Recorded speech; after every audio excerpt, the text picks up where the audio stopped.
Hello. I address this message to the youth of Kerala and beyond that to the youth of India. In the context of these thoughts, I just had a call from a political leader of some substance whom I love and cherish,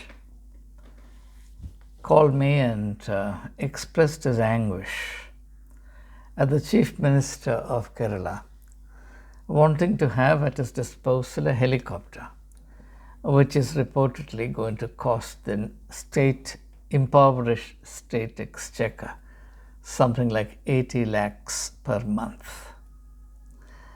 I understood the concerns he has, and I knew at once that he was speaking out of the sincerity of his heart, for I know the lifestyle he maintains and the purity of ideals that he strives to uphold.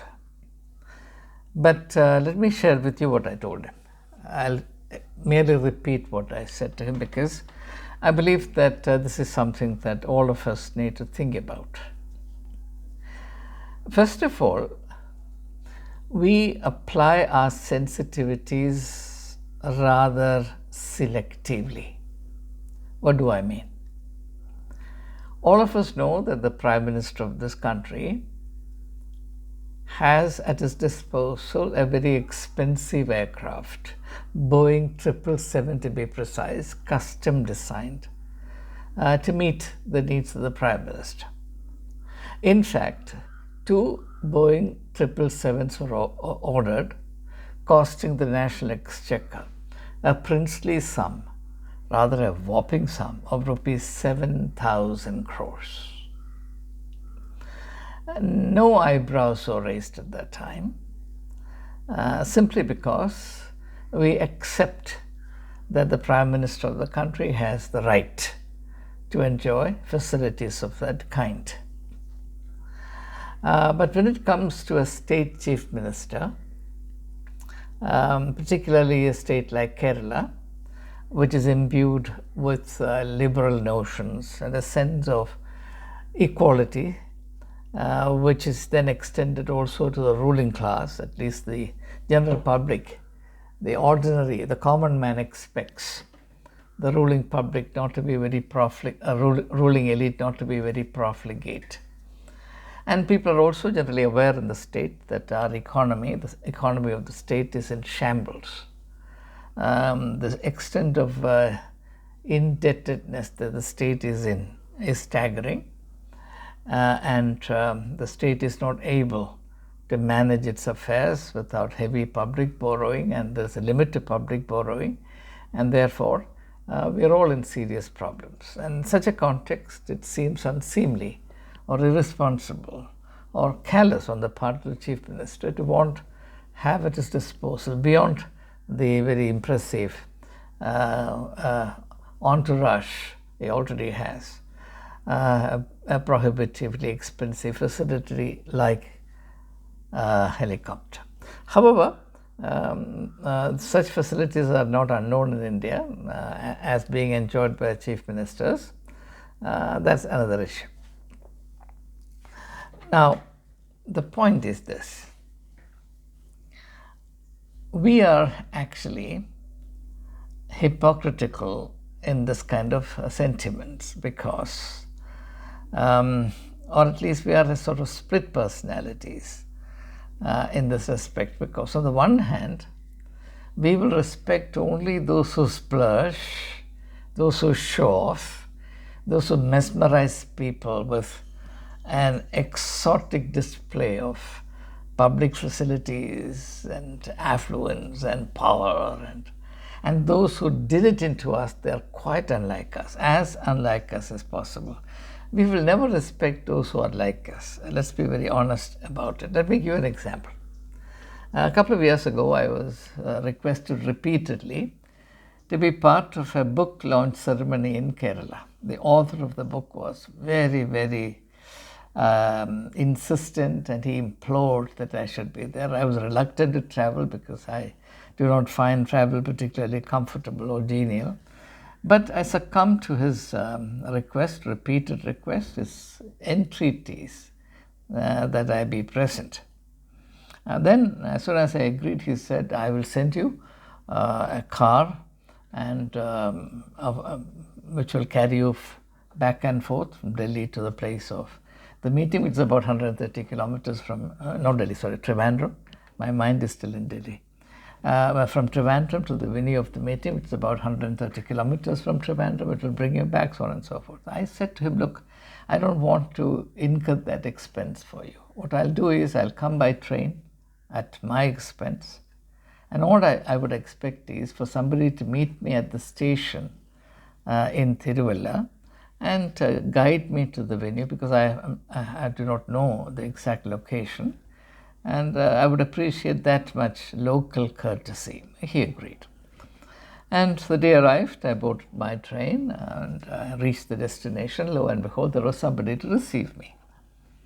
The meeting began, and I found that all the others who graced the occasion traveled at the expense of this author, and they traveled in style, in Innova cars and so on and so forth. And they were all treated quite differently from I was. I suddenly lost value in the eye of this gentleman who invited me, precisely because I wanted to spare him the bother and the expenses. That is the reality. So the fact of the matter is that a person like Pinarayi Vijayan, who is the Chief Minister of Kerala, may even feel obliged to show off a little bit so that his image as a leader is refurbished. And the Chief Minister, who all the time is traveling by road, may not really command the mythological respect that a political leader of some eminence expects to influence or exert on the people. That's one part. The second thing I want to say, and that's exactly what I told him. I said the problem, the origin of this problem is not in politics, it is in religion. You look at the bishops heading various churches, they are very small compared to the total population of Kerala, of which the Chief Minister is the foremost servant, if you like, if you don't mind, servant, a public servant, servant number one. The foremost servants of Christians in various denominations. You will find them traveling in very expensive cars costing up to, say, 1.5 crores. For the reason, not necessarily because they are particularly insistent on these jazzy devices, for the reason that in order to command respect from among their own flock, it is necessary for them to aggravate the status difference between them and the ordinary people. No Christian will respect a bishop who conducts himself exactly like any one of them. Rest assured, every Christian expects his bishop, the supreme leader, to be more and more like a king and to have facilities that are royal. And if a bishop, out of his mistaken idealism, insists on living like an ordinary person, rest assured he'll be taken for granted. In fact, he'll be neglected and even humiliated.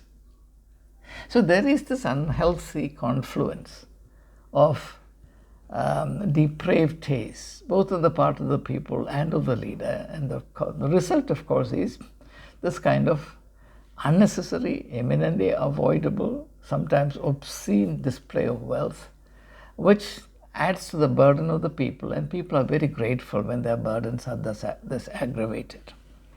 So the fact of the matter, if truth is to be faced at all, we must recognize is that this infection has its origin in religion. It is from religion that it spreads to other areas of life, particularly politics. If you really look at this, the spread of this display of affluence as a public nuisance, you will find that it originated first in religion, and from there it spread to politics. You can't think of a person like Lal Bahadur Shastri, who insisted on paying for his Fiat car through monthly installments. A counterpart of Lal Bahadur Shastri to be found in politics today is quite out of this world. It's simply impossible. Not only because individual politicians do not want to be, but because they know that they'll have absolutely no future. Now, I remember discussing this problem with Swami Agnivesh, who is unfortunately no longer with us. He died 2 years ago. He contested parliamentary elections twice, and on both occasions lost his deposits, simply because he was idealistic. When he contested as a member of a political party and as part of the Janata Dal, he won from, he contested the assembly seat from Haryana. He won with a tremendous margin and he became the Minister of Education in Haryana. But when he did not want any political affiliation, and he wanted to be an independent person simply because he did not want to carry the baggage of corruption that all political parties had, 10 people will not vote for him. And particularly because he insisted on spending nothing, but talking to people directly, trying to convince them as to why he should be voted for without the show of pomp and power. Nobody would accept him. This is the reality. This is the harsh reality.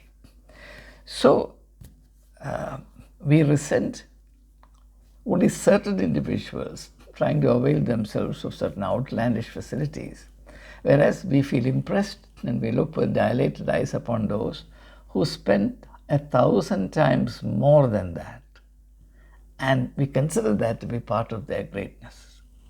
Now, unless and until we look in the face this hypocrisy, this contradiction that we live very gleefully, there will be no change. Rather, our partial sensibilities will reinforce this aberration, and what we resent in public will continue to, what we resent in private will continue to reinforce in public, and the society will go from bad to worse, particularly to the detriment of the poor and the underprivileged. I thought I would share these thoughts with the youth of India, because at least they are as yet unadulterated by the sort of prejudices that other people who, as they leave their youth behind, park themselves in various political and ideological camps, surrendering to them the freedom to think as human beings in an independent and truthful fashion. So all the very best, think and come to your own conclusions.